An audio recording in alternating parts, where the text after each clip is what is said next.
ध्वनिकुंड छाड़ी कुआड़े जापारू ना दयाकोरी कहूँ प्रभु समस्ते दयापूर्वक काली आसवे ये जगह प्रसाद वस्त्र एवं जड़े भक्त द्वारा मिठा दान कर जय जगन्नाथ हे पंचशेखा महापुरुष प्रेमी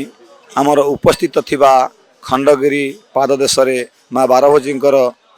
पणत छाई तले बास करुवा नवदिनात्मक कुंभ साधु कुंभ महामेला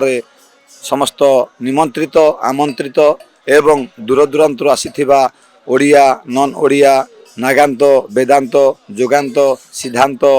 रामानंदी श्यामानंदी एवं शैव शाक्त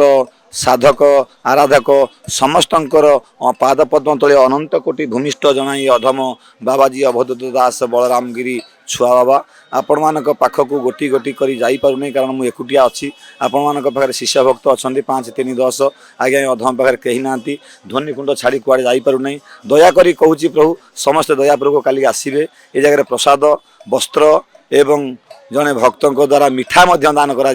सब साधु सत मानक आमंत्रण करुच्ची आई सुजोग नापी साधु सत मानक प्रसादर भाग नापी सुजोग नापी जदि कहीं भक्त चाहती सी आसवे निमंत्रण करुच्ची आमंत्रण करुच्ची एवं साधु सत व्यतीत खंडगिरी पाददेश जेते भक्त अच्छा समस्ते आसवे काली प्रसाद पाइबे समस्त को निमंत्रण करुच्ची आदि कौन व्यक्ति दाता हिसाब से दान करने चाहती ताहा स्वीकार करुच्ची जय जगन्नाथ भक्तवृंद जय जगन्नाथ।